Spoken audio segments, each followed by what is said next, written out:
احمدی اور غیر احمدی دونوں مکتبہ فکر کے نزدیک آن حضرت صلی اللہ علیہ وسلم نے اپنی امت کو آخری زمانہ میں ظاہر ہونے والے دجال کے نام سے موسوم عظیم فتنے سے متنبع فرمایا۔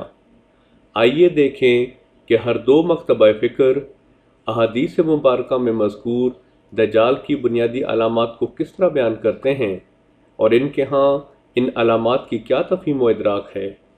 یہ بھی ارشاد نبوی ہے کہ دجال اپنے دشمنوں پر آگ کی بارش برسائے گا اور اپنے حمایتیوں کو پورا فراہم کرے گا۔ ہم نے حالیہ جنگوں میں یہ مناظر بھی اپنی آنکھوں سے دیکھے ہیں۔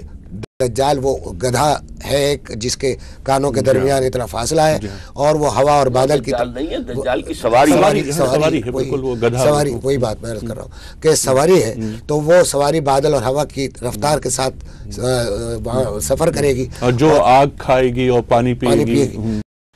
لہذا بس اجمالی طور پر تو ہم مانتے ہیں کہ ایک شخص دجال آئے گا اور وہ کانا ہوگا، اس کی ایک آنکھ ہوگی، لیکن اس کے پاس قوت اتنی ہوگی کہ وہ کسی زمین کو کہے گا کہ نکالو اس میں سے اپنے خزانے، اور وہاں جو ہے وہ پھر لہلہاتی ہوئی کھیتیاں ہو جائیں گی، زمین کے خزانے نکل آئیں گے، اور وہ جو ہے انتہائی تیز رفتار ہوگا، پوری دنیا میں چکر لگا لے گا چند دن کے اندر۔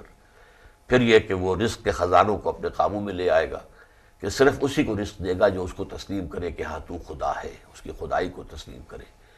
اہل ایمان پر وہ سخت ترین وقت ہوگا۔ ڈاکٹر شاہد مسعود صاحب کے نزدیک دجال کا اپنے دشمنوں پر آگ برسانا اور حمایتیوں کو خوراک فراہم کرنا مسلم ہے، اور یہ کہ یہ علامات ہم اپنی آنکھوں سے حالیہ جنگوں میں دیکھ چکے ہیں۔ مولانا محمد ولی رازی صاحب کے نزدیک دجال ایسی تیز رفتار سواری کا موجد ہے جو آگ کھائے گی، یعنی فائر پاور سے چلے گی۔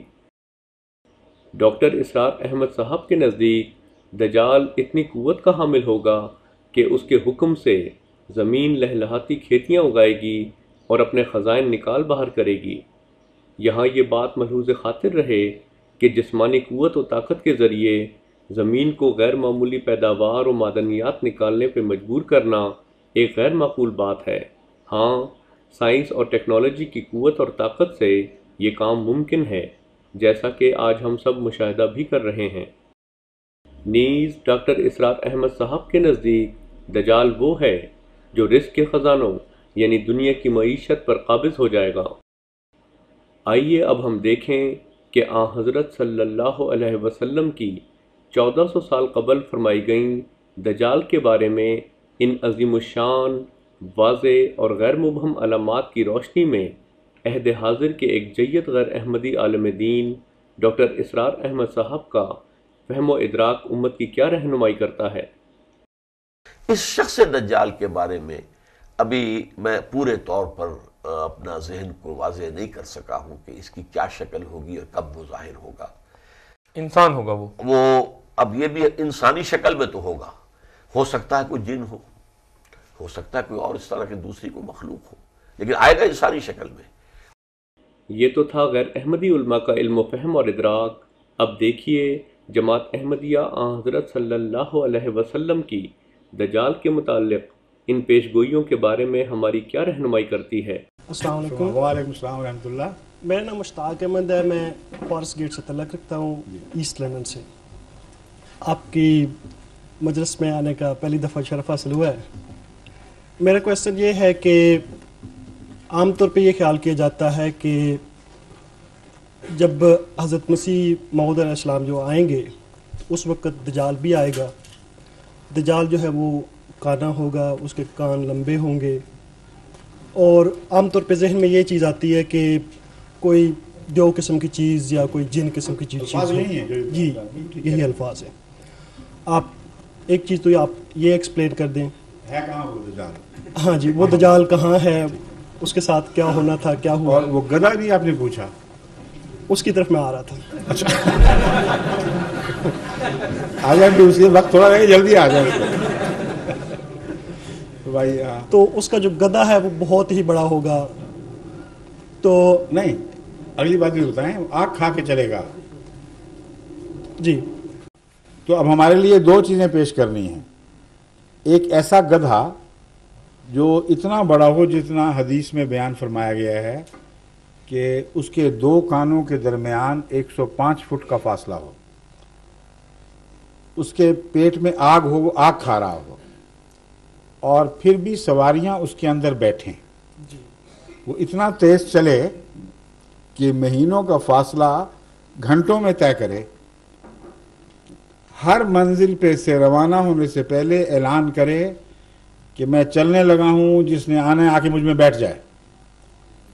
وہ خشکی پر ہی نہ چلے، سمندر میں بھی چلے، اور سمندر میں چلے تو اتنا بڑا ہو جائے وہی گدھا کہ اس کے اوپر دجال گندم کے یا دوسرے رزق کے پہاڑ بھیجے ان قوموں کی طرف جو اس کی سرداری تسلیم کرتے ہیں، اور غیر بھوکے مر جائیں اس کو پرواہ نہ ہو، وہ جہاز بھی بن جائے یا نہیں، سمندری جہاز، اور وہی گدھا ہوائی جہاز بھی بن جائے، فرمایا اس کی چھلانگ اتنی ہوگی کہ 1 پاؤں مشرق میں تو دوسرا مغرب میں جا کے ٹکے گا، اور سواریاں اس کے پہلو سے اس کے اندر بیٹھیں گی، اندر جائیں گی تو سیٹیں آرام دہ جگہ اور بجلی کے خمخ میں روشن ہوں گے۔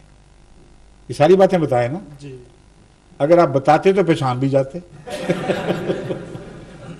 سوال ہی ختم ہو جانا تھا۔ اسے مولوی والی باتیں نہ کریں، میں ادب سے گزارش کرتا ہوں ساری بات بتا دیں تو سوال خود بخود حل ہوتا چلا جاتا ہے، سوائے ان کو جن کو توفیق نہیں باتیں سمجھنے کی۔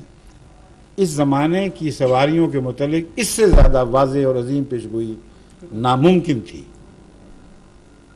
اتنی واضح پیشگوئی، ریل گاڑی کی پیشگوئی آ گئی، کاروں کی پیشگوئی آ گئی، ہوائی جہازوں کی پیشگوئی آ گئی، اگر کاروں کی نہیں تو ہوائی جہاز کے کان تو باہر بڑے بڑے 105 فٹ کے فاصلے تک تو ہوتے ہیں، آگ کھاتے ہیں، پھر بھی آگ الگ رہتی ہے، لیکن مسافر بیچ میں آرام سے سفر کرتے ہیں، جانے سے پہلے گھنٹیاں بجتی ہیں، جھنڈیاں ہلائی جاتی ہیں، اعلان ہوتے ہیں گاڑی چلنے کے لیے ہے، آؤ بیٹھو، بند ہونے لگی، ایئرپورٹ پر اعلان ہو رہے ہوتے ہیں ہوائی جہاز اڑنے کے لیے تیار ہے، کراچی سے نیو یارک کے لیے تیار ہے، اور پھر جب بیٹھ جاتے ہیں پھر سفر کرتے ہیں۔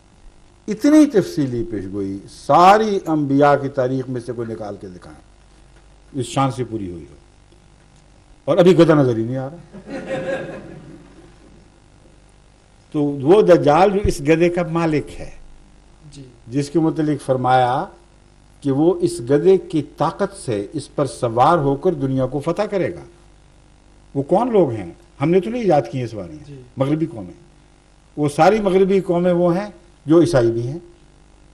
تو آئندہ زمانے میں وہ عیسائی طاقتیں جنہوں نے دنیا پر عروج حاصل کرنا تھا، دنیا پر ایک عظیم غلبہ حاصل کرنا تھا، اور ان کے غلبے کا راز تیز رفتار سواریوں نے بننا تھا، ان تیز رفتار سواریوں کا امتیازی نقطہ پہچان یہ ہے کہ وہ سب فائر پاور پر چلنے والی سواریاں ہونی تھیں، فوڈر پاور پر نہیں۔ یہ پیشگوئی پوری ہوئی ہے کہ نہیں؟ جی ہو گئی۔ تو پھر بات ختم۔